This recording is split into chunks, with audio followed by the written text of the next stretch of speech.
Jean-Marc Morandini est donc bien Catherine Leclerc. Oui, c'est la même personne.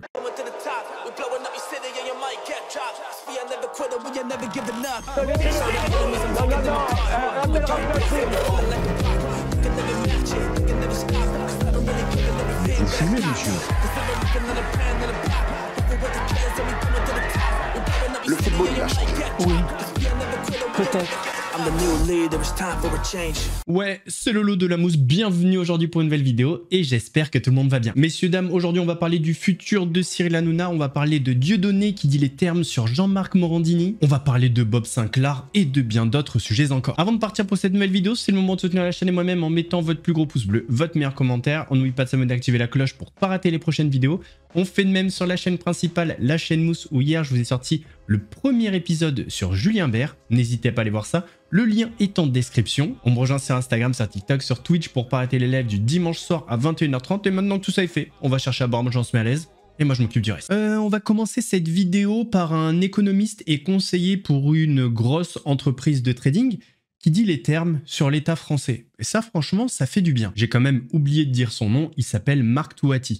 Le millefeuille administratif qui coûte des milliards d'euros, c'est là où effectivement on attend d'un gouvernement responsable de réduire cette dépense publique avant de faire payer, d'augmenter les impôts. Si effectivement on avait très peu d'impôts, comme aux États-Unis à la rigueur, les augmenter un petit peu, ça serait pas grave. Mais on est numéro 1 du monde des impôts, il n'y a pas un pays dans le monde qui fait plus que nous. Même dans notre histoire, on n'a jamais eu autant d'impôts et de taxes.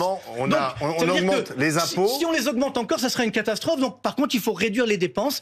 Donc moi j'en ai assez de dire, il faut que les Français se serrent la ceinture, etc. Non, ce n'est pas aux Français à serrer la ceinture, c'est à l'État, c'est à la puissance publique à serrer la ceinture, elles augmentent ses dépenses de fonctionnement de façon éhontée depuis ces dernières années, 15%, quasiment 16% de hausse en 3 ans, plus que les dépenses totales. Donc encore une fois, on ne peut pas aujourd'hui avoir ce discours, il faut regarder la réalité en face, arrêtons d'être dans le métaverse, là, si vous voulez. Non, il faut arrêter d'être hors sol, on est dans la réalité, et malheureusement aujourd'hui, nos entreprises, les Français souffrent. Il y a 7000 langues dans le monde et Marc Touati a décidé de parler français. Et ça fait du bien. Transition parfaite, il y a une autre personne qui a décidé de parler français, c'est Dieudonné, sur Jean-Marc Morandini. Chers amis internautes, bonjour, bonsoir, que la paix soit avec vous, mes amis.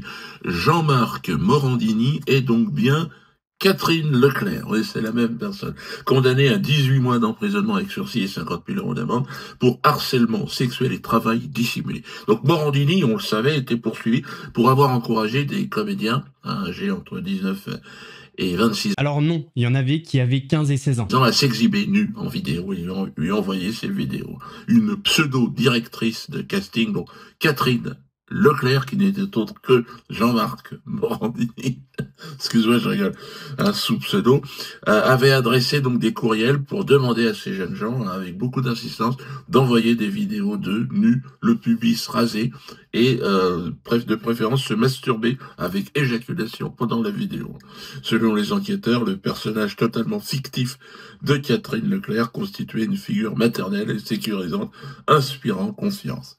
Catherine signait d'ailleurs ses mails par maman et demandait si les jeunes étaient prêts à faire une fellation à Jean-Marc Morandini, qui n'est pas n'importe qui. Ah, sacré Jean-Marc. Toujours présentateur quand même sur CNews. C'est ça qui est étonnant. Jean-Marc Morandini annonce même, d'ailleurs le même jour où sa condamnation en appel est donc confirmée, donc que moi-même, Dieudonné Mbalambala, eh bien, je vais être rejugé car la Cour de cassation a ordonné un nouveau procès concernant un racisme anti-noir. C'est-à-dire que moi, dans une vidéo, j'aurais fait un truc, et dit, regardez, c'est grave. Racisme anti-noir. Donc une séquence judiciaire dont je vous parlerai très prochainement. Mais bon, quel culot quand même de la part de cet harceleur pédocriminel qui n'est même pas sous bracelet électronique. Vous vous rendez compte? Le 2 poids 2 mesures. Moi, je me serais fait, soi-disant, avec mon propre argent, je n'aurais pas déclaré 27 000 € de TVA. Ils me mettent 2 ans de tôle et l'autre ferme. Et l'autre, non, c'est bon. Ah, vive la France, c'est faut rigoler. Mais tu te demandes dans la magistrature d'ailleurs quand même un sacré pédocriminel qui se protège entre ces... C'est grave quand même. C'est extrêmement grave et pour les personnes qui veulent en savoir plus sur toute cette affaire, n'hésitez pas à aller voir ma vidéo sur la chaîne principale, la chaîne Mousse.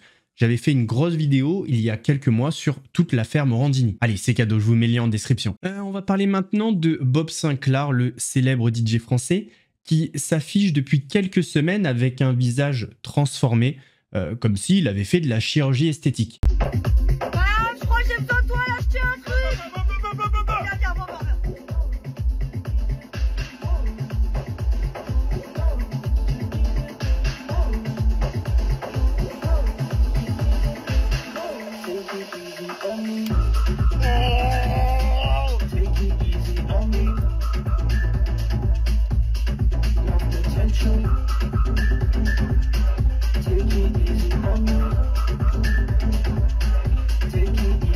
Ne laisse jamais personne te dire que tu n'es pas capable. Si tu as un rêve, tu dois le protéger. Tu verras que les gens incapables d'y arriver Bien, ressort la poitrine. Oh, les amis, une petite séance de sport là, et le naturel, hein, surtout poussez le sport, il n'y a que ça de vrai. Ne laisse jamais personne te dire que tu n'es pas capable. Si tu as un rêve, tu dois le protéger. Tu verras que les gens incapables d'y arriver Bien, ressort la poitrine. Oh, les amis, une petite séance de sport là, et le naturel, hein, surtout poussez le sport, il n'y a que ça de vrai. Alors avec ces vidéos, les rumeurs allaient bon train. Certains disaient que voilà, il fait comme les autres, il a succombé aux tentations de la chirurgie. Et d'autres disaient, ben non, vous verrez, c'est un coup de com'. Et effectivement, c'était un coup de com'.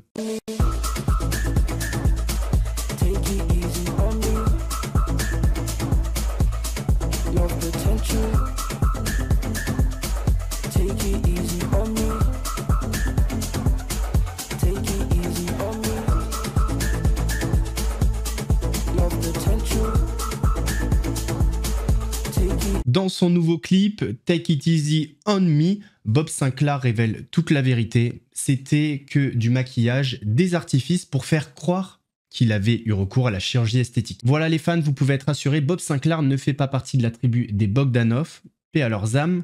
Il n'a pas fait de chirurgie esthétique, c'était un coup de com' et en même temps c'était assez évident depuis le début.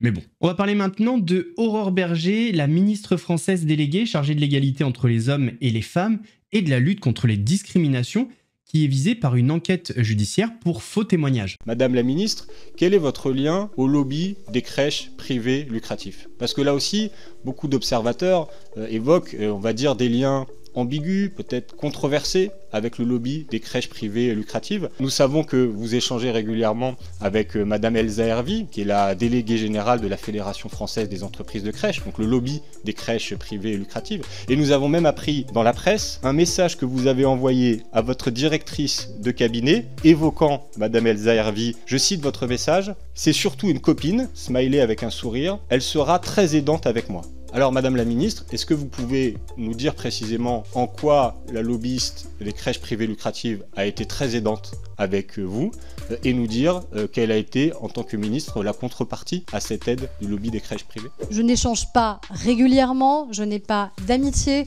et je n'ai encore moins d'intérêt. La personne que vous évoquez, Elsa Hervy, je suis sous serment, vous l'avez auditionnée, elle est également sous serment, je sais ce que je risque si j'exposais le moindre mensonge devant cette commission d'enquête.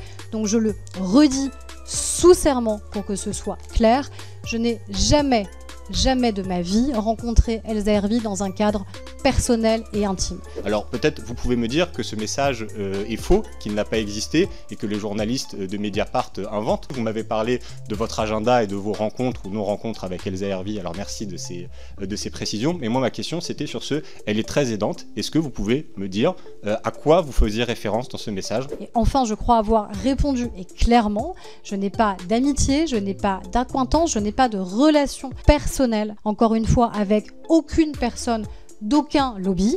Je n'ai pas de lien personnel, intime ou amical avec Madame Elsa Hervy. Attendons de voir la suite, mais cette dame ne m'inspire pas du tout confiance. Elle s'appelle Berger. Qu'est-ce qu'il fait le berger? Il conduit les moutons. L'avenir de Cyril Hanouna s'inscrirait normalement dans le groupe M6. il aurait une émission ou plusieurs sur W9 et il serait aussi sur Fun Radio. Sur RTL, on a eu le DG du groupe M6, Régis Ravanas, qui en a dit un petit peu plus sur l'avenir de Cyril Hanouna et ce qu'il allait faire dans le groupe M6. C'est possible, retrouver le Cyril Hanouna d'il y a 10 ans avant Vincent Bolloré, vous y croyez? Moi, j'ai travaillé avec Cyril Hanouna il y a 20 ans. C'est un animateur extrêmement talentueux.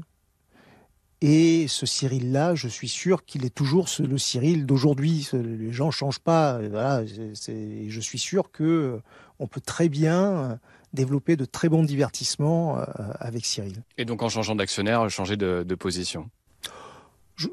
Actionnaire, ou en tout cas de ligne éditoriale. Je ne sais pas si c'est lié à son actionnaire, mais en tout cas, il n'y avait pas le même positionnement éditorial.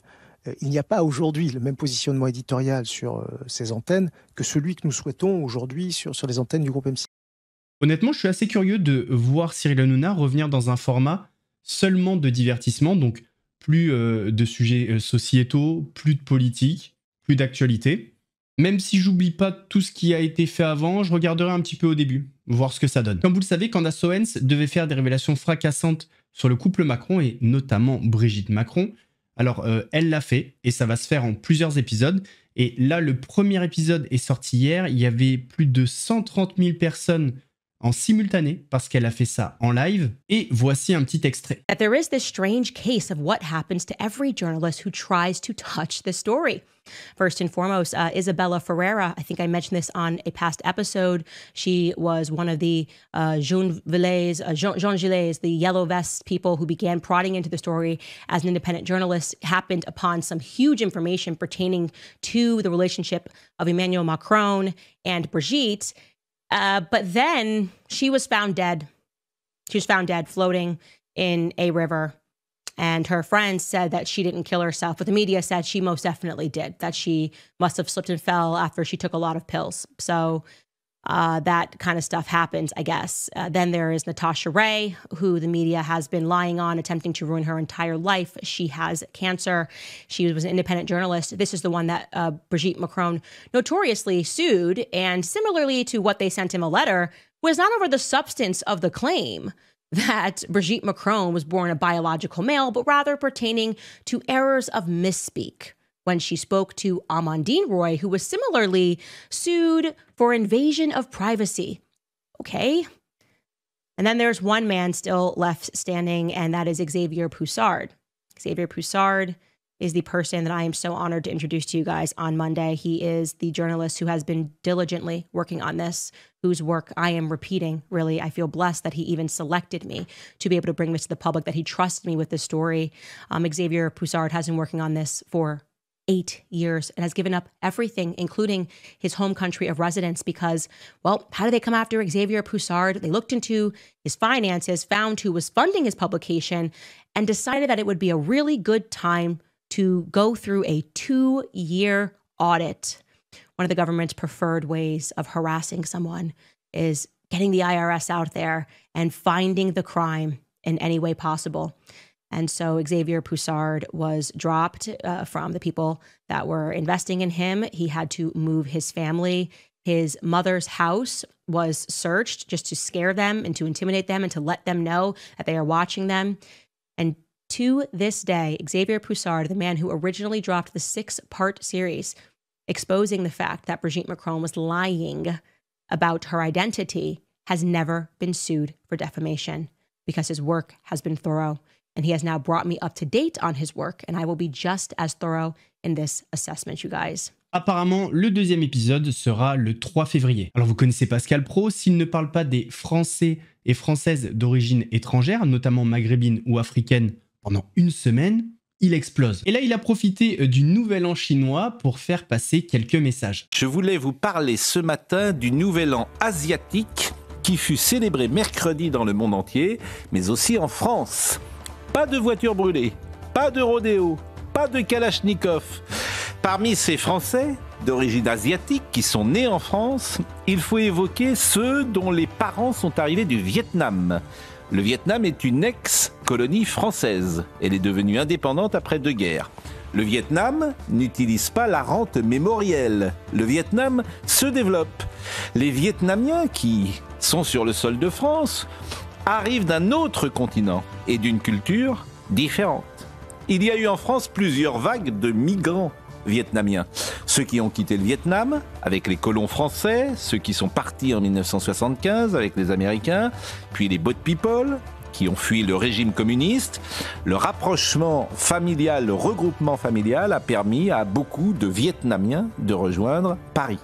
Ils sont une minorité visible en France. Ils vivent souvent en communauté. Ils ne sont pas catholiques.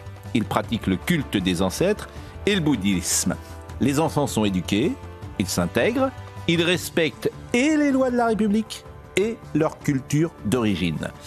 Cet exemple pour dire que submersion, proportion, intégration, assimilation, tous ces mots qui fâchent ne disent pas l'essentiel. Le problème de l'immigration que vit la France est un problème culturel. Pourquoi ça marche, si j'ose dire, avec certains, et pourquoi ça ne marche pas avec d'autres? Voici une bonne question que je soumets à tous ce matin. Et vive l'année du serpent de bois, puisque ce 29 janvier marque son entrée. Messieurs, dames, on arrive à la fin de cette vidéo. J'espère qu'elle vous a plu. Si c'est le cas, votre plus gros pouce bleu, votre meilleur commentaire. N'oubliez pas de s'abonner et d'activer la cloche pour ne pas rater les prochaines vidéos. Demain, on se fera la suite des vidéos réactions à la web-série de Magali Berda. On fait de même sur la chaîne principale, la chaîne Mousse, où hier, je vous ai sorti la première vidéo sur Julien Bert, lien en description. On me rejoint sur Insta, TikTok, sur Twitch pour ne pas rater les lives du dimanche soir à 21h30.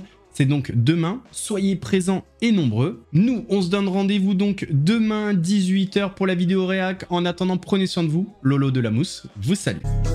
Ouais, ouais, c'est mousse, très frais comme une mousse, léger comme le houmous, piquant comme un pimousse, un gros lion te course, tu cries, t'as la fausse, j'arrive à la rescousse, regarde, ouais, c'est mousse.